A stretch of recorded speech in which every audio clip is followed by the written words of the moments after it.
It's a festive atmosphere tonight at Wizink Center in Madrid, where the Mavericks are playing Real Madrid in preseason basketball. 10-2 run over the last 3 minutes of the game, including a made three by Tim Hardaway Jr. just before Chus Mateo called a timeout. Mavericks all-time leaders in made threes. Of course, Dirk right up there at the top at nearly 2,000. Jason Terry. Luke is closing in on 1,000 threes. We'll do that early this season. Michael Finley.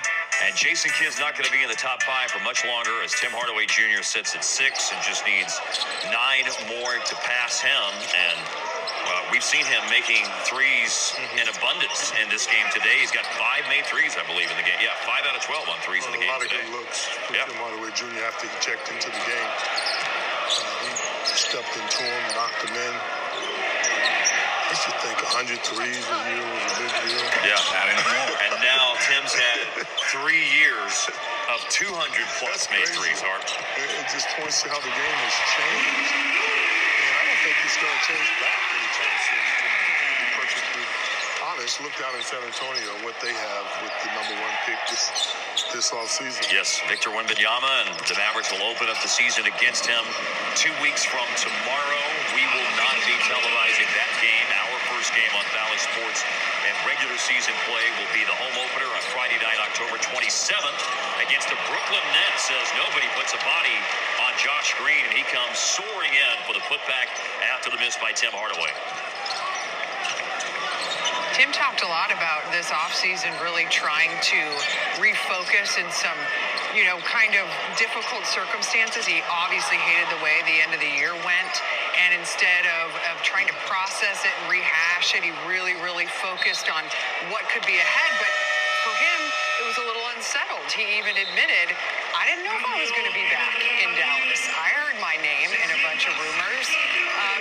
He would be the first to kind of admit that it's not always easy when you don't totally know where your future is. But for him, as he always does, he gets, time in with Pops. And he says he gets it right. And Tim Hardaway Jr. is hoping he's going to be right. I think he's going to be a big, I think part of the issue last year, is he a starter? Is he a bench player? And I think they really kind of talked to him about, really going for that 6th minute of the year, really coming in focused on that bench, mentality. And I think, once he gets focused on his role, knowing what that is, I think he can be really good at that and somebody they can really count on coming off the bench. 45 games as a starter last year for Hardaway, 26 games off the bench. Here he is trying to lob it to Powell, but the play's broken up. Yabusele tipped it away. We're in the last minute of the 3rd quarter. Real Madrid all-time is 2-6 against NBA opponents.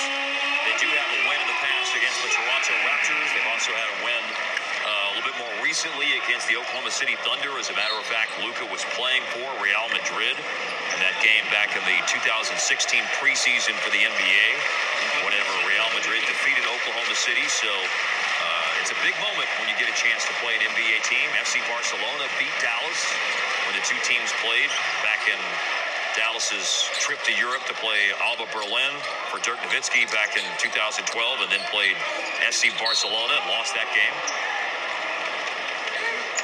Danny, you were talking about uncertainty. Most players in the league are uncertain on what their future holds. Unless you're Kyrie, unless you're Luka Doncic, unless you're one of the star players, you can always be moved. I'll never forget in '94, being traded for the first time in my career. Didn't know what to expect. Right. But it definitely weighs on you. Sure. There's no question about that. It's a new situation altogether and hard to overcome sometimes. I think you watch a lot of players around February leading up to the deadline. You see a lot of guys admit that, they're worried about it. Their play kind of, is not as probably as a high quality as it could be, because you do worry about, where you could be ended up if you're on the trade deadline. And, sometimes I've been traded multiple times. It's like when you don't think you're good, that's when it happens the most times. Yeah. When you don't hear your name coming. That dreaded trade deadline is vicious. I tell people all the time, one of the moments I wish I hadn't seen, Devin, I was at practice the day that you got the phone call on the trade deadline and went which time? Yeah, from Dallas to the Doug McDermott trade. Okay. From Dallas to Yeah, we were in Golden State. No, man, it's hard. Yeah, we were out there for a game against Golden State, and that's not a fun thing to see that. And we all remember Harrison Barnes being on the bench and